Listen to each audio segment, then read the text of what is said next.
Good morning, good morning. Happy Father's Day to everyone. Today, I want to talk to you about inheritances. Happy Father's Day. Now, what are you going to leave your kids if you die?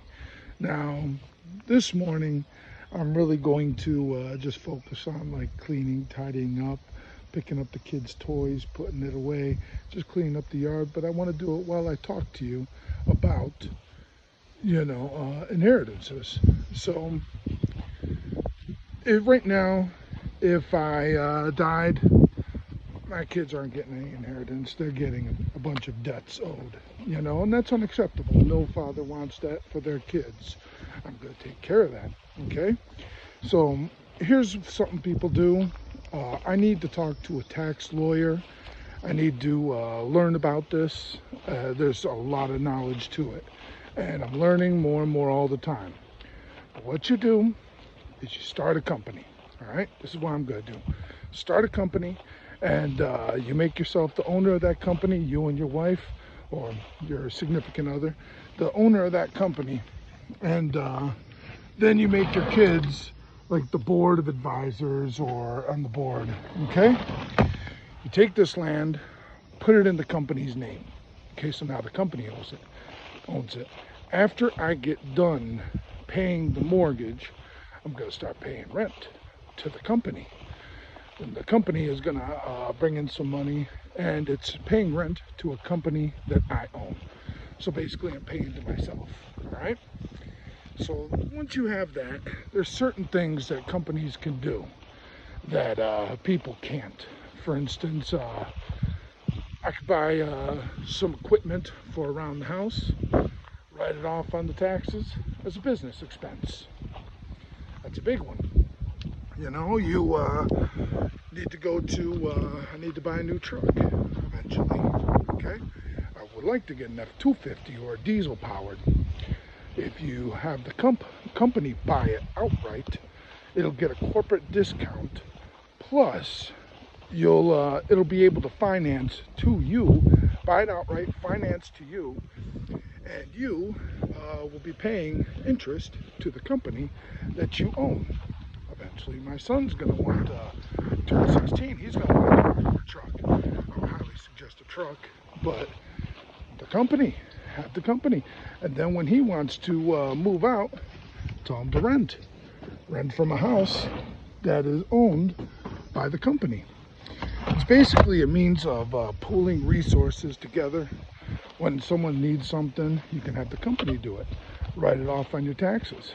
Have the company write off on the taxes. Let's say I want to take my kids to a far off place, not so real far, but some place that's nice, okay? You go there, you bring the family, you can have the company pay for hotels and meals. You grab some real estate documents, talk to a real estate agent, get a hold of that. And when it comes tax time, you could say that's a cost of doing business. The company was thinking about venturing to expanding into buying houses. So, let me answer this call, and I'll hit you back up. So sorry, I had to take that call. One other issue, if you have a company and you own the company and your kids are on the board, what happens is when you die, there is no death tax, because all that happens is now the kids assume ownership of the company and nothing transfers names. No houses, no nothing. None of that transfers names. There is no death tax. All that happens is now they control the company. They just get a doggone promotion. It's really just that simple. A lot of these you'd see in movies, feudal Europe, and that's what they do. They all just kind of pool their resources together for the family, and they put it into a company that's owned by the family. And it gets to a point where all they do, their job is just to count their money every day. They wake up in the morning, count their money.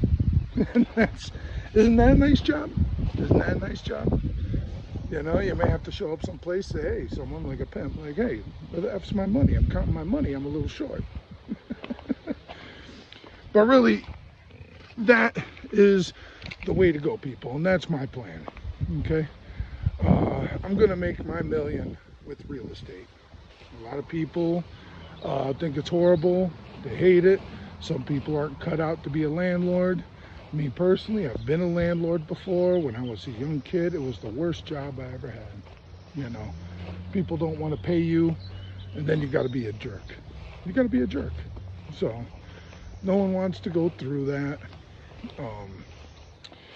So really, I don't know. I guess at this point I'm kind of rambling, but I do highly suggest that you start a company and have everybody as employees of the company, and everybody in your family pulls the resources together and pays the company, and they're essentially paying themselves.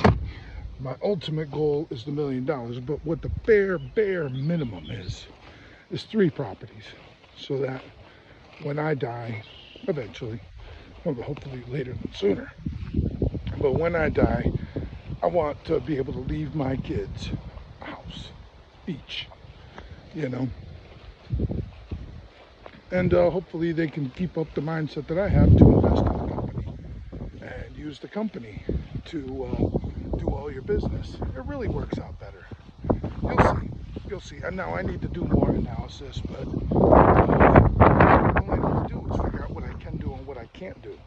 You know, one of the things that you can do is take one of your homes and reduce the money on it, because now it's officially a company office. Think about that. Another one cost of doing business. It's I highly suggest it, guys, and that's what I'm gonna do. And once again, happy Father's Day.